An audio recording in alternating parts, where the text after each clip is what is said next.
ओम शांति। 13 मार्च 2021 प्रात मुरली बाप दादा मधुबन। मिष्टि बाच्चारा उच्च पद प्राप्त करते होले सत्य बाबार काछे सर्वदा सत्य थाको। कोनो भूल होलेई बाबार काछे क्षमा प्रार्थना करे नाओ, निजेर मत अनुयायी चलो ना। प्रश्न, कोन आदरेर सन्तान कखनो लुकिये थाकते पारे ना?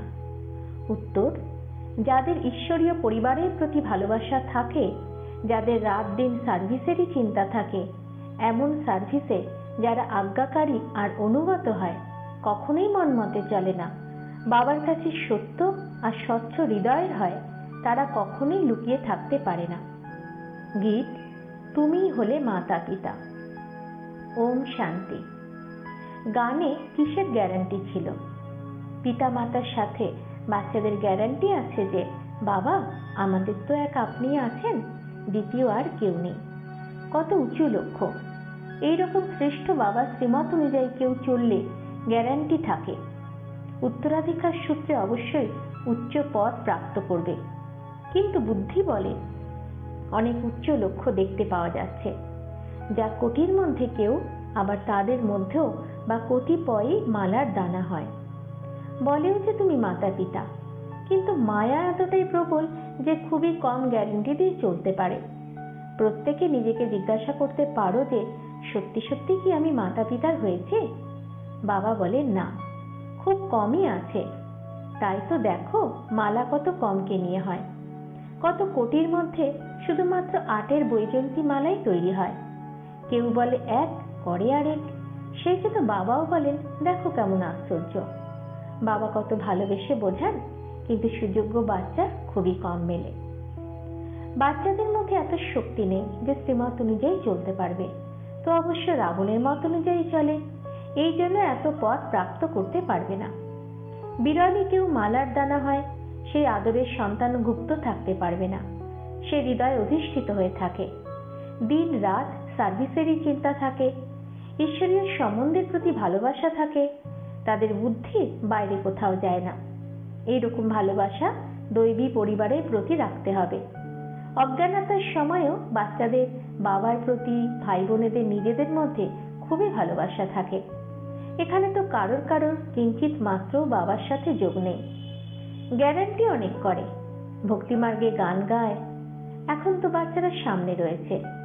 ভেবে দেখো, ভক্তি মার্গে যখন গান গাইতে থাকে তখন কত ভালোবাসার সাথে স্মরণ করতে থাকে। এখানে তো স্মরণই করে না। বাবার হওয়ার কারণে মায়া শত্রু হয়ে যায়। বুদ্ধি বাইরে চলে গেলে তো মায়া ভালো করেই নিচে ফেলে দেয়। সে নিজে বুঝতে পারে না যে আমি যা কিছু করছি সেসব নিচে নামার জন্যই করছি। নিজের মতে চলে নামতে থাকে। তার এটা জানা থাকে না যে আমি কি করছি। কিছু তো দুর্বলতা বাচ্চাদের মধ্যে আছে, তাই না? বলে এক, করে অন্য। না হলে তো বাবার থেকে অবিনাশী উত্তরাধিকার রূপে কত উঁচু প্রাপ্তি হয়। কতই না সততার সাথে বাবার সেবাতে লেগে যাওয়া উচিত, কিন্তু মায়া অত্যন্ত প্রবল। কোটির মধ্যে কয়েকজনই বাবাকে সম্পূর্ণভাবে চিনতে পারে। বাবা বলেন কল্প কল্প এইরকমই হতে থাকে। সম্পূর্ণ অনুগত, আজ্ঞাকারী না হওয়ার কারণে তাদের বেচারাদের পথ এইরকম হয়ে পড়ে। বলে বাবা আমি রাজযোগ শিখে নর থেকে নারায়ণ, নারী থেকে লক্ষ্মী হব, রাম সীতা হব না। হাতও তোলে, কিন্তু চালচলন তো একই রকম চাই, তাই না? অসীম জগতের বাবা অবিনাশী উত্তরাধিকার প্রদান করতে এসেছেন, তাহলে কতখানি না তার শ্রীমতেই চলা উচিত, তাই না? অনেকেই আছে যারা প্রতিজ্ঞায় করেছে যে আমি শ্রীমতেই চলব না। তারা লুকিয়ে থাকতে পারে না। কারো যদি ভাগ্যেই না থাকে তো প্রথমে দেহ অভিমান থাপ্পড় লাগায়, তারপর আসে কাম।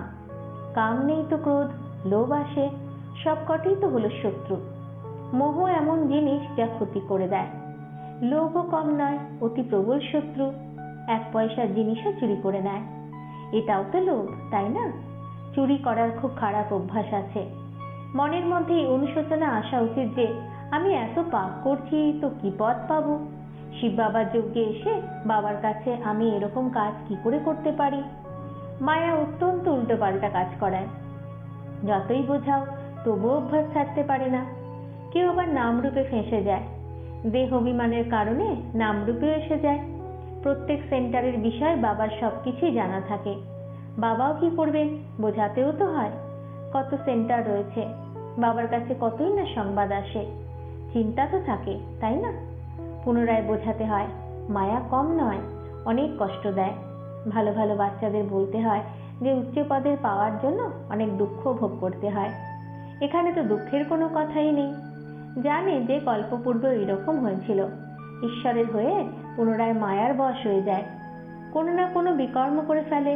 তাই বাবা বলেন, প্রতিজ্ঞা তো অনেক বাচ্চাই করে যে বাবা আমি তো আপনার শ্রীমতে অবশ্যই চলবো, কিন্তু চলে না। এই জন্য মালা দেখো কত ছোট তৈরি হয়। বাকিরা সবাই হলো প্রজা, কত উঁচু লক্ষ্য। এক্ষেত্রে হৃদয় অতি স্বচ্ছ চাই। প্রবাদ আছে, সত্য যেখানে আত্মা নাচবে সেখানে। যদি সততার সঙ্গে বাবার সাথে চলতে থাকে তো সত্যযুগে কৃষ্ণের সাথে রাস করবে। সত্যযুগে কৃষ্ণের রাস বিখ্যাত।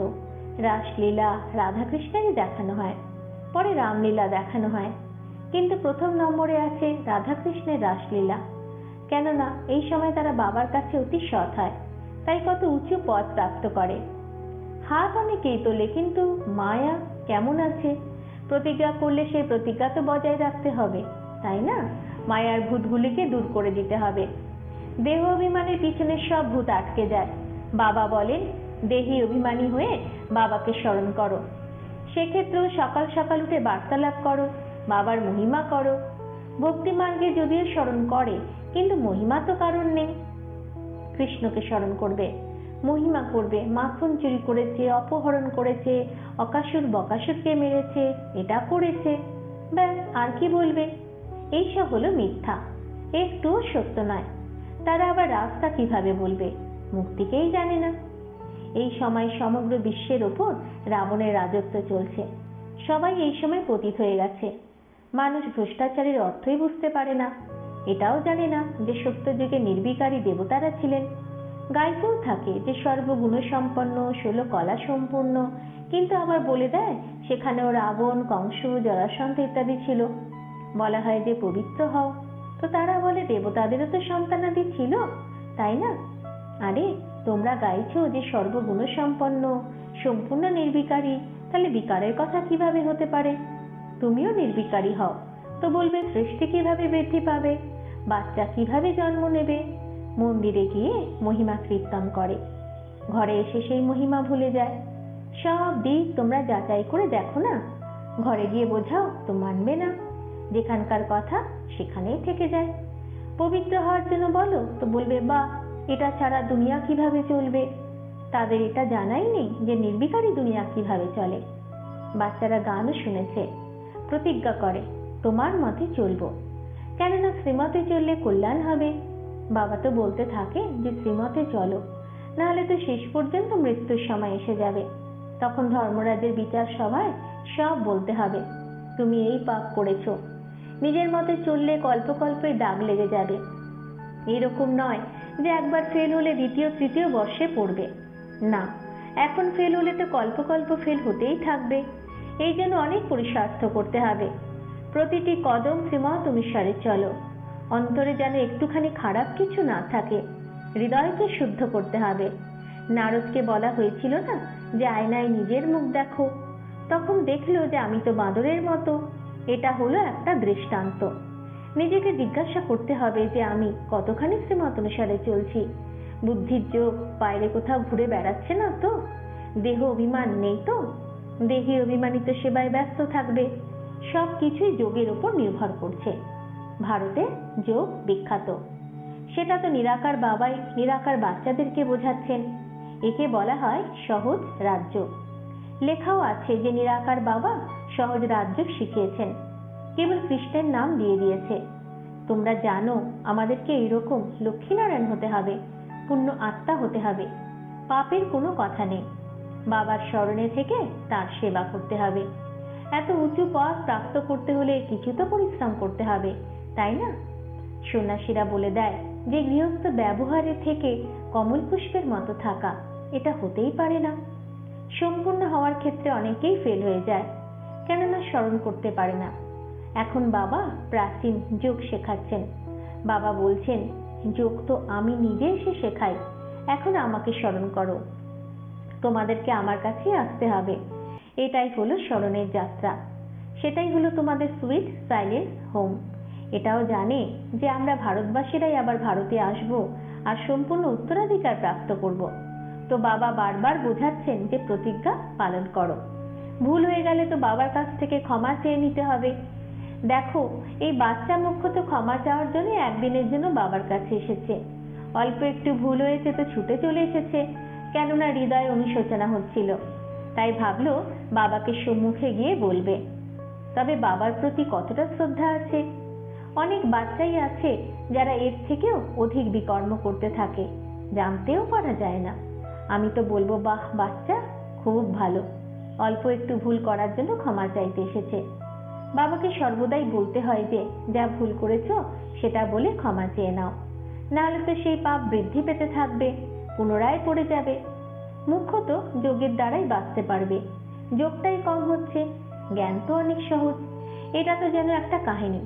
আজ থেকে 5000 বছর পূর্বে কার রাজ্য ছিল, কিভাবে রাজত্ব করেছিলেন তারা, কত সময় ধরে রাজত্ব করতে করতে বিকারে ফেসে গেল। কেউ সিঁড়ি আরোহণ করেননি, আরোহণ পরবর্তীকালে যখন বৈশ্য হলো তখন হলো। রাবণ তাদের কাছ থেকে রাজত্ব ছিনিয়ে নিয়েছিল, তোমরা পুনরায় রাবণের উপরে বিজয় প্রাপ্ত করে রাজ্য গ্রহণ করছো। এটাও খুব কম জনেরই বুদ্ধিতে ধারণ হয়। যারা বাবার অনুগত এবং আজ্ঞাকারী হয়ে থাকে কেবল তাদেরই হয়। অজ্ঞানকালেও কেউ অনুগত আজ্ঞাকারী হয়ে থাকে। কোনো কোনো চাকরও খুব সৎ হয়, লক্ষ টাকা পড়ে থাকলেও কখনো 1 টাকাও ওঠায় না, বলে যে মালিক আপনি চাবি ভুল করে ফেলে রেখে গিয়েছিলেন, আমি আগলে নিয়ে বসে আছি। এইরকমও তো হয়। বাবা তো বাচ্চাদেরকে খুব ভালোভাবেই বোঝাতে থাকেন, তোমাদের বিবেক বলে যে এই কারণের জন্য মালার দানা হতে পারছি না, পুনরায় সেখানে গিয়ে দাসদাসী হব। পঠন পাঠন না করলে তো অবশ্য এইরকমই হাল হবে, শ্রীমতেই চলে না। বাবা বোঝাতে থাকেন, তোমাদের লক্ষ্য সবকিছু যোগের ওপরে নির্ভর করছে। মায়া একদম নাক দিয়ে ধরে যোগযুক্ত থাকতে দেয় না। যোগযুক্ত থাকলে সেবাও ভালো করবে, পাপের ভয় থাকে। যেরকম এই বাচ্চা তো খুবই ভালো, সৎ হও তো এরকম। ভালো ভালো বাচ্চার থেকেও এর পদ অনেক ভালো। আর যারা সার্ভিস করতে থাকে তারা কোথাও না কোথাও ফেঁসে থাকে, কিছুই বলে না। তাদেরকে বললে তারা ছাড়তে চায় না। গীত তো দেখো, প্রতিজ্ঞা করে যা কিছুই হয়ে যাক এরকম ভুল কখনো করব না। মূল কথাই হলো দেহ অভিমানের। দেহ অভিমানের কারণেই ভুল হয়ে থাকে, অনেক ভুল করে, এই জন্যেই সাবধান করা হয়। বাবার কাজ হলো বোঝানো, না বোঝালে তো বলবে আমাকে তো কেউ বোঝায়নি। এর উপর একটি কাহিনীও আছে। বাবাও বলেন, বাচ্চারা সাবধানে থাকো, নাহলে অনেক শাস্তি ভোগ করতে হবে। তারপর আবার এরকম বলো না যে আমাকে কেন বোঝানো হয়নি। বাবা পরিষ্কার করে বুঝিয়ে দিচ্ছেন যে অল্প একটু পাপ করলেও অনেক বৃদ্ধি হয়ে যাবে, তখন বাবার সামনে মাথা উঁচু করেই দাঁড়াতে পারবে না। মিথ্যা বললে তো স্বীকার করে নিতে হবে। এইরকম ভেবো না যে শিব বাবা কি আর আমাকে দেখতে পাচ্ছেন। আরে অজ্ঞানতার সময় তিনি সব জানতেন, তাই তো পাপ আর পুণ্যের ফল দিচ্ছেন। পরিষ্কার করে বলে দেন যে তুমি পাপ করবে তো তোমার জন্য অনেক বড় কঠোর শাস্তি আছে।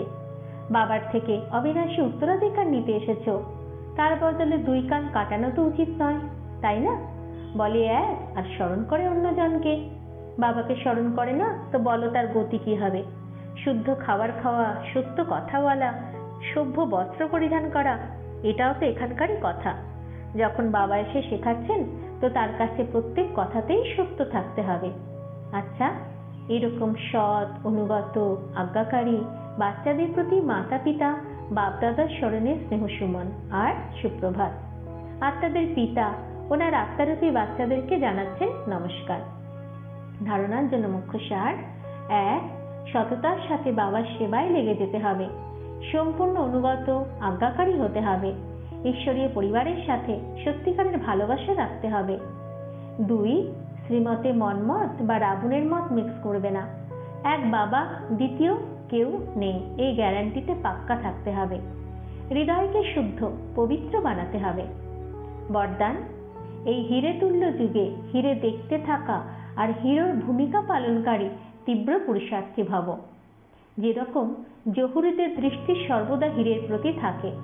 তোমরা সবাই হলে অলংকার, তোমাদের দৃষ্টি পাথরের দিকে যেন না যায়, হীরেকে দেখো। প্রত্যেকের বিশেষত্বের প্রতি যেন দৃষ্টি যায়। সঙ্গম যুগ হলো হীরে তুল্য যুগ, পার্টও হিরো আর যুগও হীরে তুল্য। তো হীরেই দেখতে থাকো, তবেই নিজের শুভ ভাবনার কিরণ চারিদিকে ছড়িয়ে দিতে পারবে। বর্তমান সময়ে এই বিষয়ের প্রতি বিশেষ অ্যাটেনশন চাই। এইরকম পুরুষার্থীকেই তীব্র পুরুষার্থী বলা হয়ে থাকে। স্লোগান: বায়ুমণ্ডল বা বিশ্বকে পরিবর্তন করবার পূর্বে পরিবর্তন করো। ওম শান্তি।